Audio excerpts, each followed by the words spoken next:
आप सभी को मेरा नमस्कार। आज कुछ महत्वपूर्ण घोषणाएं मैं करने जा रहा हूं हमारे समाज के हित में। हमारा समाज हमेशा, हम सभी जानते हैं कि अहिंसा का पक्षधर रहा है, पर्यावरण प्रेमी रहा है, जीव रक्षा का अहम रक्षक रहा है।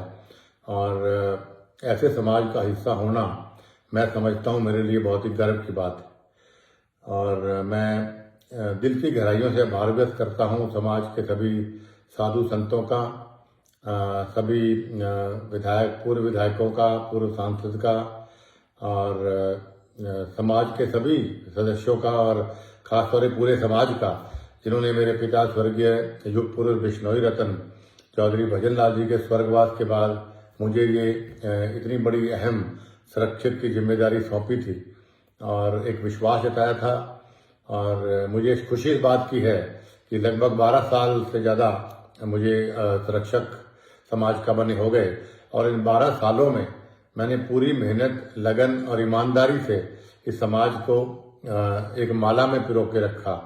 जो समाज हमारे पूर्वज, खास तौर पे जैसा युग पुरुष चौधरी भजन लाल जी, स्वर्गीय लोह पुरुष राम सिंह जी, स्वर्गीय महान नेता श्री रामनारायण जी, और महान नेता स्वर्गीय श्री पूनम चंद जी जैसे महान शख्सियतों ने और साधु संतों ने समाज को बहुत मेहनत से, बहुत लगन से इस समाज को एक माला में पिरो के रखा। तो मेरा भी वही प्रयास रहा कि इस समाज को न केवल माला में पिरो के रखें, बल्कि एकजुट रखते हुए इसको और बुलंदियों तक लेके जाए। समय मेरे पास कोई ज़्यादा पॉलिटिकल पावर नहीं थी, लेकिन उसके बावजूद भी मैंने ईमानदारी से हर वर्ष तक प्रयास किया कि समाज की आन बान और शान को कहीं नीचे ना होने दूं। चाहे वो सीबीआई वाले मामले में राष्ट्रपति से मिलके उनसे लड़ाई करने की बात थी, चाहे विष्णु दत्त मामले में अपने खुद कांग्रेस में रहते मुख्यमंत्री से मैंने लोहा लिया, जिसका खामियाजा मुझे राजनीतिक रूप से बहुत आज तक भुगतना पड़ रहा है। चाहे दिल्ली धर्मशाला में पिताजी का साथ देकर उसको बनवाने की बात हो, चाहे हरिद्वार धर्मशाला की बात हो, चाहे गुड़गांव धर्मशाला की बात हो, चाहे पंचकुला धर्मशाला की बात हो, चाहे अभी जयपुर की धर्मशाला की बात हो, चाहे फिर कुछ हमारे साथियों को राजनीतिक रूप से चाहे टिकट दिलाने या मजबूती देने की बात थी, या हमारे राजस्थान, हरियाणा कहीं के भी समाज के नौजवानों को सरकारी या गैर सरकारी रोजगार दिलवाने की बात थी, या सरकार के और किसी काम में बढ़ चढ़ कर मंदिरों के निर्माण की बात हो, या जहाँ भी मेरी जरूरत पड़ी समाज को इन 12 सालों में मैंने मन से, ईमानदारी से मेहनत की। और मुझे गर्व है इस बात का कि मैं कामयाब भी रहा। और खास तौर पर अभी कुछ साथियों ने पीछे एक वहम डाला कि भाई समाज का चंदा काफ़ी लोग इसको मिसयूज करते हैं। तो हमने लगभग 3 साल पहले इसका ऑनलाइन काम शुरू मेरे कहने पर किया गया, जो आज भी ऑनलाइन है। कितना खर्चा आया, कितना लगा, और उससे पहले भी लगभग 15 या 17 साल से, मेरे बनने से पहले तक की मैंने ऑडिट प्रधानों का कहा था कई जगह ऑडिट करवाइए ताकि साथ रहे। और आगे भी जो कमेटियां बने उनसे मेरी प्रार्थना है कि आप भी अभी से लेके पीछे तक की 15 साल, 20 साल, 25 साल तक के सारा आय और व्यय आप इसको ऑडिट अलग अलग सीए से, अलग अलग कंपनियों से करवाइए, और उसको ऑनलाइन डालिए जरूर, ताकि लोगों को पता लगे कि समाज का पैसा दुरुपयोग हुआ कि नहीं हुआ, किसने लिया, किसने नहीं लिया। और मैं दावे से कहता हूं कि भाई, और फख्र से कहता हूं कि हमने समाज को अपने ओर से जो भी हम दे पाए, छोटा मोटा सहयोग, वो हमने दिया। कभी समाज के पैसे का हमने एक कप चाय भी नहीं पी। मेरा दावा है, पिताजी का फोटो सामने उसको हाजिर हाजिर डाल के मैं कहता हूँ। और जो आज घोषणा हमने कल करी थी, उसमें पहली घोषणा जो हमने करी थी वो हमने चुनाव डिक्लेयर की करी थी, क्योंकि बहुत लंबी मांग चुनाव करवाने की लोगों की रही कि चुनाव होने चाहिए। मैं भी लोकतंत्र में विश्वास करता हूं, और मैं नौजवान साथियों को खास तौर पर बताना चाहता हूं, जब से हमारा समाज बना, जहां तक मुझे नॉलेज है, इस समाज में कभी भी चुनाव नहीं हुए। और एक बार मुकाम में बैठा था तो स्वर्गीय चौधरी भजन लाल जी, राम सिंह जी और रामनारायण जी कुछ साथी बैठे हुए थे हमारे साथ। तो उस दिन मैंने पिताजी से पूछ लिया, सबसे पूछ लिया कि भाई क्या कारण है कि हम चुनाव नहीं करवाते समाज में। तो एक मत होकर सबने ये बात बोली कि जो समाज अगर सर्वसम्मति से कोई फैसला करता है, उससे बढ़िया कोई फैसला नहीं हो सकता कि एकजुटता रहती है समाज के अंदर। इसलिए जिस दिन एकजुटता नहीं रहेगी उस दिन चुनाव कराएंगे, ताकि सर्वसम्मति नहीं बनेगी, चुनाव होने चाहिए। तो सर्वसम्मति बनती आई, लेकिन फिर भी पिताजी के स्वर्गवास के बाद और उनके बाद लोगों की मांग पर 2014 या 15 में, मुझे ईयर याद नहीं है, हमने चुनाव करवाए पूरे लोकतांत्रिक तरीके से। और उसके बाद मैंने जब सारे इलेक्टेड मेंबर्स ने कहा कि हम आपसे मिलना चाहते थे, मेरे घर पे मैंने उनको मिलवाया। उस दिन काफी बारिश भी हो गई थी, तो उस दिन मैंने देखा कई धड़े बनने शुरू हो गए कि भाई प्रधान मेरा आदमी बनने, ऐसे बने वैसे बने। जब मैं अलग अलग बुला के बात करा था उस टाइम पे मैंने ये महसूस किया।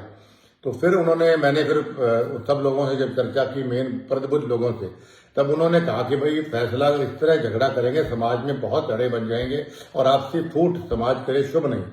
तो उन्होंने मेरे ऊपर छोड़ा। तो उस वक्त मैंने फिर हीरा राम जी को, उस वक्त अध्यक्ष, सभी की राय लेके मनोज से काफी लोगों से मैंने पूछा कि भाई किसको देखा। सबने कहा ये ठीक है, ये नाम हमने कुछ रखे।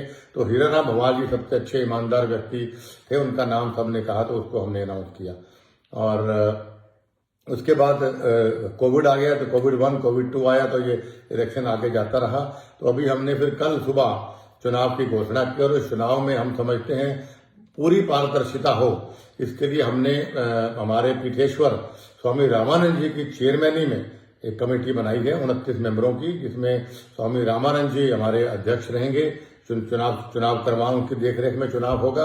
और उनके साथ अखिल भारतीय बिश्नोई महासभा के हमारे राष्ट्रीय अध्यक्ष जो परसराम जी हैं, वो उनके साथ वाइस चेयरमैन होंगे। साथ में 27 मेंबर्स होंगे।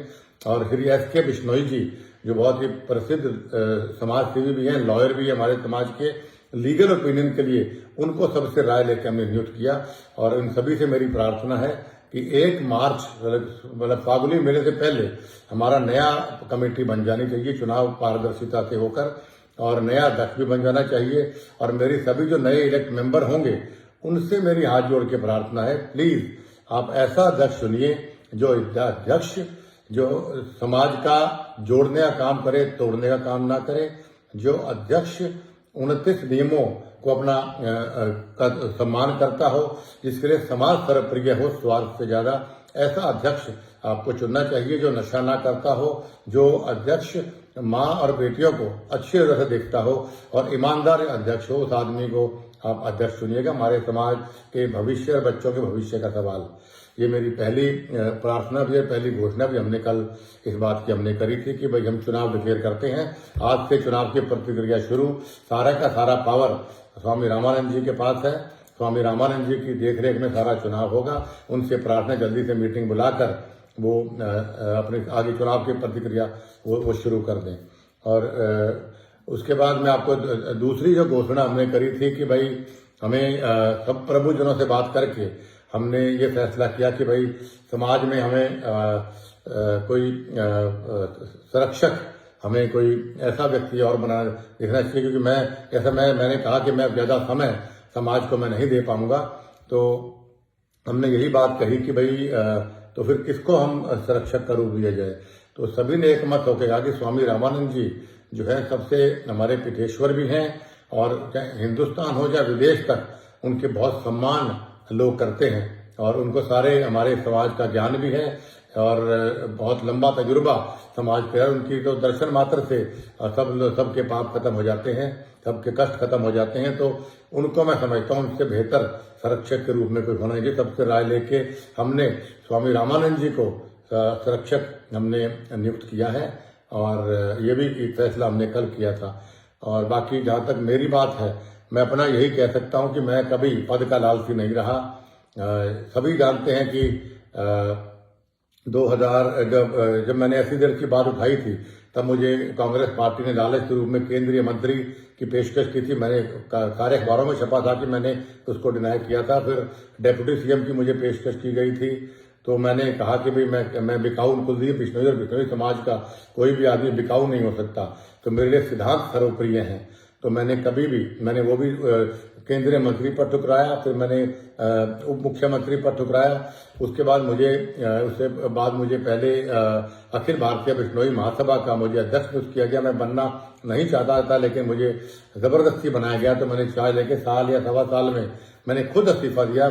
और उसके बाद बहुत ही प्रसिद्ध और बहुत ही पॉपुलर मलखान सिंह जी अध्यक्ष बने।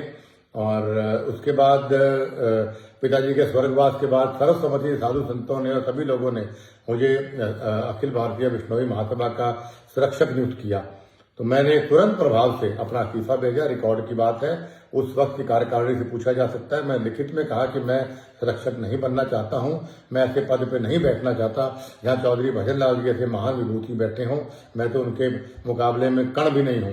तो लेकिन उन्होंने सभी ने मेरा इस्तीफा ठुकरा के, इस्तीफा फाड़ के बल्कि कमेटी में फेंका गया और ये कहा गया कि भाई चौधरी भजन लाल परिवार के अलावा इस समाज को कोई एकजुट रखने में सक्षम नहीं है। इस पे लोग विश्वास करते हैं।